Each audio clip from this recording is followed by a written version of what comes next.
Hello everyone, ಇದು ನಿಮ್ಮ ನೇತ್ರ. ಬಿಗ್ ಬಾಸ್ ಅವ್ರ ಕಡೆಯಿಂದ ಫಸ್ಟ್ ಪ್ರೋಮೋ ಅಪ್ಡೇಟ್ ಆಗಿದೆ. ಸಿಕ್ಕಾಪಟ್ಟೆ ಇಂಟ್ರೆಸ್ಟಿಂಗ್ ಆಗಂತೂ ಪ್ರೋಮೋ ಇರಂಗೆ ಕಾಣಿಸ್ತಾ ಇದೆ. ನಿನ್ನೆ ಎಲ್ಲ ಒಂದು ಟಾಸ್ಕ್ ಆಡೋಕ್ಕೆ ಸೆಟಪ್ ಎಲ್ಲ ಬಿಗ್ ಬಾಸ್ ಅವರು ಹಾಕಿರ್ತಾರೆ, ಒಂದು ಪಿರಂಗಿ ಮಾರ್ಗ ಅನ್ನೋ ಥರ.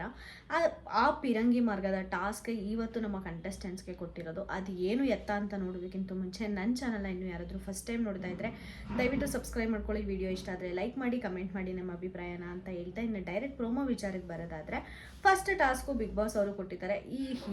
ಇವು ಎಷ್ಟು ಟಾಸ್ಕ್ ಕೊಡ್ತಾರೋ ಅಷ್ಟಿದ್ರಲ್ಲಿ ಯಾರು majority of the task win ಆಗ್ತಾರೋ ಅವರು ಕ್ಯಾಪ್ಟನ್ಸಿ ಕಂಟೆಂಡರ್ಸ್ ಟಾಸ್ಕ್ಗೆ ಪಾಲ್ಗೊಳ್ತಾರೆ. ನೆನ್ನೆ ಮಂಜಣ್ಣ ಅವರು ಪ್ರತಿಯೊಬ್ಬ ಕಂಟೆಸ್ಟೆಂಟ್ಸ್ನು ಅವರ ಟೀಮಲ್ಲಿರೋರನ್ನ ಕರೆದುಬಿಟ್ಟು ತುಂಬ ಅವ್ರಿಗೆ ಏನದು ಎನರ್ಜಿ ಕೊಡೋ ಪ್ರಯತ್ನ ಪಡ್ತಿರ್ತಾರೆ. ನೀವು ತುಂಬ ಸ್ಟ್ರಾಂಗ್ ಇದ್ದೀರಾ, ನೀವು ಫಿಸಿಕಲಿ ಸ್ಟ್ರಾಂಗ್ ಇದ್ದೀರಾ, ಮೆಂಟಲಿ ಅಂತ ಬಂದರೆ ನಿಮಗಿಂತೂ ಯಾರೂ ನಿಮ್ಮನ್ನು ಮೀರ್ಸೋಕ್ಕೆ ಯಾರೂ ಸಾಧ್ಯನೇ ಇಲ್ಲ ಅಂತ ಅಂದ್ಬಿಟ್ಟು ಧನರಾಜ್ನಾಗಲಿ ಭವ್ಯವನ್ನಾಗಲಿ ಪ್ರತಿಯೊಬ್ಬರನ್ನು ಕರೆದುಬಿಟ್ಟು ಒಂದು ಹುಮ್ಮಿಸೋ ಪ್ರಯತ್ನ ಪಡ್ತಾ ಇರ್ತಾರೆ. ಅದು ಆ್ಯಕ್ಚುಲಿ ಆ ಥರ ಹುಮ್ಮಿಸಿ ಭವ್ಯ ಅವ್ರು ನೀವೇನು ಆಯ್ಕೆ ಆಗಬೇಕು ಅಂತ ಹೇಳಿರೋ ಮಂಜಣ್ಣ ಇವತ್ತು ಸುರೇಶು ಮತ್ತು ಭವ್ಯನ ಟಾಸ್ಕಿಂದ ಆಚೆ ಕೂರಿಸಿದಂಗೆ ಕಾಣಿಸ್ತಾ ಇದೆ ನಮಗೆ.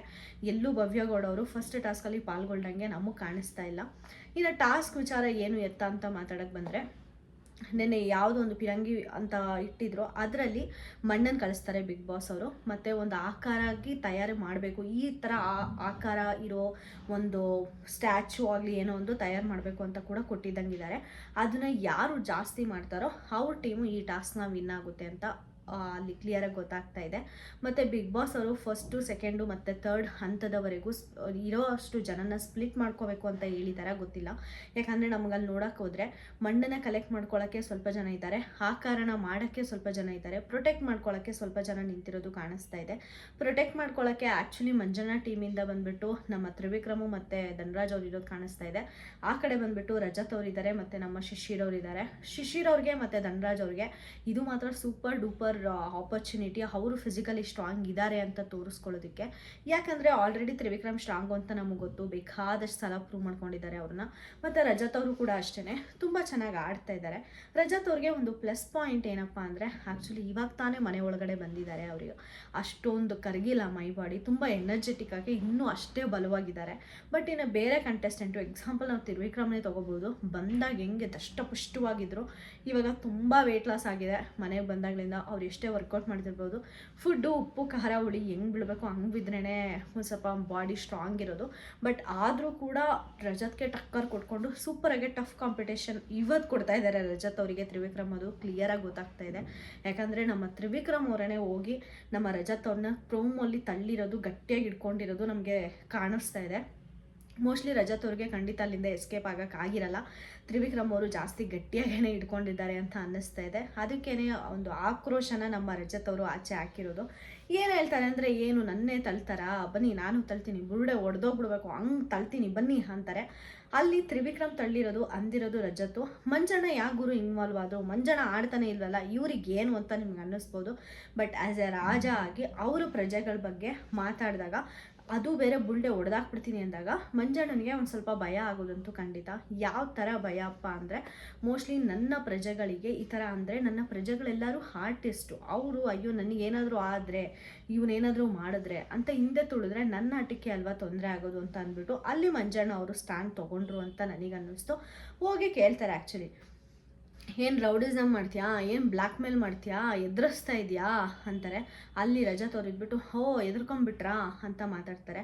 ರಜತ್ ಅವ್ರಿಗೆ ಸ್ವಲ್ಪ ಮಾತಲ್ಲೇ ಜಾಸ್ತಿ ಟ್ರಿಗರ್ ಮಾಡ್ತಾರೆ ಅಂತ ಅನಿಸುತ್ತೆ ನನಗೆ. ಯಾಕಂದರೆ ಇಲ್ಲಿ ಯಾರೂ ಎದುರ್ಕೊಂಡಂತೂ ಬದುಕ್ತಾ ಇಲ್ಲ ಗುರು. ಸ್ವಲ್ಪ ಜನ ಧನು ಎದುರ್ಕೊಂಡು ಬದುಕ್ತಾ ಇದ್ದಾನೆ ಅಂತ ಅಂದ್ಕೋಬೋದು. ಬಟ್ ಸ್ಟಾರ್ಟಿಂಗ್ 2 ವೀಕ್ಸು ಧನು ಅವರು ಎದುರ್ಕೊಳ್ಳೋರು. ಬಟ್ ಅದಾದಮೇಲೆ ಸಿಕ್ಕಾಪಟ್ಟೆ ಚೇಂಜ್ ಆಗಿದ್ದಾರೆ ಧನು ಅವರು. ತುಂಬ ಚೆನ್ನಾಗಿ ಆಟ ಆಡ್ತಾ ಇದ್ದಾರೆ. ಇನ್ಫ್ಯಾಕ್ಟ್ ಹೇಳಬೇಕು ಅಂದರೆ ಪ್ರತಿಯೊಬ್ಬರ ಹತ್ರನೂ ಇನ್ವಾಲ್ವ್ ಆಗೋದಾಗಿರ್ಬೋದು, ಒಂದು ಟಾಸ್ಕ್ ಆಡೋದಾಗಿರ್ಬೋದು, ತುಂಬ ಚೆನ್ನಾಗಿ ಆಡ್ತಾ ಇದ್ದಾರೆ. ಅವರು ಫಿಸಿಕಲ್ ಸ್ಟ್ರೆಂತು ಕೂಡ ಅಷ್ಟೇ, ಚೋಟ ಇರ್ಬೋದು, ಬಟ್ ಅವ್ರದ್ರಲ್ಲಿ ಸಿಕ್ಕಾಪಟ್ಟೆ ಸ್ಟಾಮಿನಾ ಇದೆ, ಸಿಕ್ಕಾಪಟ್ಟೆ ಚೆನ್ನಾಗಿ ಆಡ್ತಾರೆ ಅನ್ನೋದು ಮಾತ್ರ ನಾವೆಲ್ಲರೂ ಒಪ್ಕೋಬೇಕಾಗಿರೋದೆ. ಸೊ ಈಗ ಮನೆಯಲ್ಲಿ ಸದ್ಯ ಮಟ್ಟಿಗಂತೂ ಯಾರು ಕೂಡ ಎದುರ್ಕೊಂಡಂತೂ ಬದುಕ್ತಾ ಇಲ್ಲ. ಇನ್ನೊಂದು ಕಡೆ ನಮ್ಮ ಯುವರಾಣಿ ಮಣ್ಣನ್ನು ಯಾರದು ಮೈ ಮೇಲೆ ಬಿದ್ದು ತೊಗೊಳ್ತಾರಾ ಅಂತ ಕ್ವಶನ್ ಮಾಡ್ತಿದ್ದಾರೆ. ಅಲ್ಲೊಂದು ಫಿಸಿಕಲ್ ಟಾಸ್ಕ್ ಅಂತ ಬಂದಮೇಲೆ ಮೈ ಮೇಲೆ ಬಿದ್ದು ತೊಗೊಳ್ತಾರೆ, ಕೈ ಹಿಡ್ಕೊಂಡು ತೊಗೊಳ್ತಾರೆ, ಕಾಲು ಎಳ್ಕೊಂಡು ತೊಗೊಳ್ತಾರೆ. ಅದನ್ನು ಯಾರು ಕ್ವಶನ್ ಮಾಡೋಂಗಿಲ್ಲ. ಇನ್ಫ್ಯಾಕ್ಟ್ ಅವ್ರ ಟೀಮ್ ಅವ್ರು ಕೂಡ ಮಾಡ್ತಿರೋದು ಅದೇನೆ. ಅದನ್ನು ನಮ್ಮ ಮಹಾರಾಣಿಯವರು ಆ ಥರ ಕಮೆಂಟ್ ಪಾಸ್ ಮಾಡೋದಕ್ಕಿಂತ ಮುಂಚೆ ತಿಳ್ಕೊಂಡು ಮಾತಾಡಬೇಕಾಗುತ್ತೆ. ಫಿಸಿಕಲ್ ಟಾಸ್ಕ್ ಅಂತ ಅಂದಮೇಲೆ ಇದು ಎಲ್ಲನೂ ಕೂಡ ಮಾಮೂಲಿನೇ.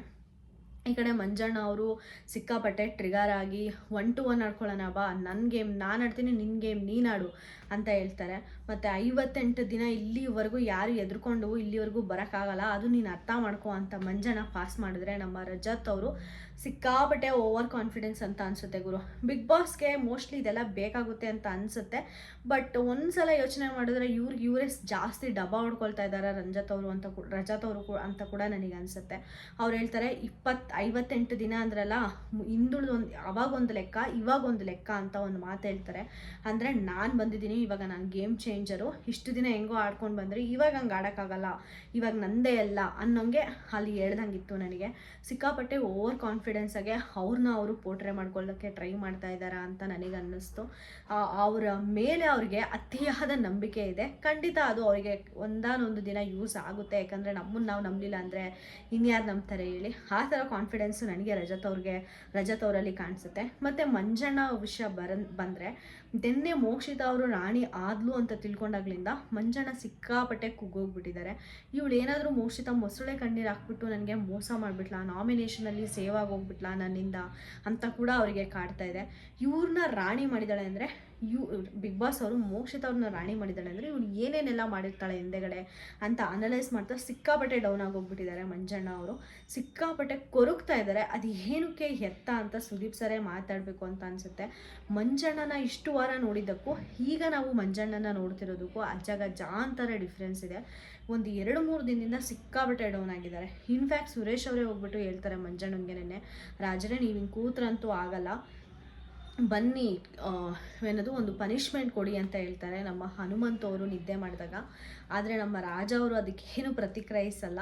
ನೆಕ್ಸ್ಟ್ ಎಪಿಸೋಡಲ್ಲಿ ಏನಾದರೂ ಸ್ವಲ್ಪ ಸ್ಟ್ರಾಂಗ್ ಆಗ್ತಾರಾ ಅಂತ ನೋಡಬೇಕು. ಈ ಥರ ಒಂದು ಜಗಳ ಬಂದಾಗ ಮಾತಾಡೋ ಮಂಜಣ್ಣ ಪ್ರತಿಯೊಂದಕ್ಕೂ ಸ್ಟ್ಯಾಂಡ್ ತೊಗೊಂಡು ಅವರ ರಾಜ್ಯನ ಆಳಬೇಕಾಗುತ್ತೆ. ನಿನ್ನೆ ಮೋಕ್ಷಿತ್ ಅವರು ಒಂದು ಫನ್ ಟಾಸ್ಕ್ ಕ್ರಿಯೇಟ್ ಮಾಡೋಣ ಅಂತ ರಾಜನ ಬಳಿ ಹೋಗಿ ಕೇಳಿದಾಗೂ ಕೂಡ ರಾಜ ಒಪ್ಕೊಂಡು ನೀನು ಜಾಸ್ತಿ ಫನ್ ಟಾಸ್ಕ್ ಮಾಡ್ತೀಯ, ನಾನು ಜಾಸ್ತಿ ಫನ್ ಟಾಸ್ಕ್ ಮಾಡ್ತೀನಿ, ನೋಡೇ ಬಿಡೋಣ ಅಂತ ಅಂದ್ಬಿಟ್ಟು ಒಂದು ಚೆನ್ನಾಗೇ ಅದನ್ನು ಸಪೋರ್ಟ್ ಮಾಡಿದ್ದಿದ್ರೆ ಅಲ್ಲಿ ಮಂಜಣ್ಣ ಚೆನ್ನಾಗಿರೋದು. ಯಾಕಂದರೆ ಮಂಜಣ್ಣ ಕಾಮಿಡಿ ಅಂತ ಬಂದರೆ ಕಾಮಿಡಿ ಕಿಂಗು. ಸೊ ಹಿಂಗೆ ಒಂದು ಸ್ಟೆಪ್ಸ್ ತೊಗೊಳ್ಳೋ ಬದಲು ಮಂಜಣ್ಣ ಸಿಕ್ಕಾಪಟ್ಟೆ ಕುಗ್ಗೋಗ್ಬಿಟ್ರೆ ಈ ವಾರ ಮೋಕ್ಷಿತ ರಾಣಿ ಆದ್ಲು ಅಂತ ಕೇಳಿದ ತಕ್ಷಣ ಅಂತ ನನಗೆ ಅನ್ನಿಸ್ತಾ ಇದೆ. ನಿಮಗೇನು ಅನ್ನಿಸ್ತಾ ಇದೆ? ಯಾಕೆ ಮಂಜಣ್ಣ ಹಿಂಗಿದ್ದಾರೆ? ಮಂಜಣ್ಣ ಈ ಥರ ಇರೋದಕ್ಕೆ ಕಾರಣ ಏನಿರಬಹುದು ಅಂತ ಕೂಡ ನನಗೆ ಕಮೆಂಟ್ ಸೆಕ್ಷನಲ್ಲಿ ತಿಳಿಸಿ. ಮತ್ತು ಈ ಒಂದು ವಾರ ರಜತು ಮತ್ತು ತ್ರಿವಿಕ್ರಮ್ಗೆ ಆಪೋಸಿಟ್ ಟಾಸ್ಕ್ ಬೀಳೋದ್ರಿಂದ ನನಗೆ ಸಿಕ್ಕಾಪಟ್ಟೆ ಖುಷಿ ಇದೆ. ಯಾರು ಸ್ಟ್ರಾಂಗು ಯಾರು ವೀಕು ಅಂತ ನೋಡೋಕ್ಕೆ ನಮಗೆ ಸಿಕ್ಕಾಪಟ್ಟೆ ಮಜಾ ಬರುತ್ತೆ ಇವರಿಬ್ಬರಲ್ಲಿ ಅಂತ ನನಗನ್ಸುತ್ತೆ.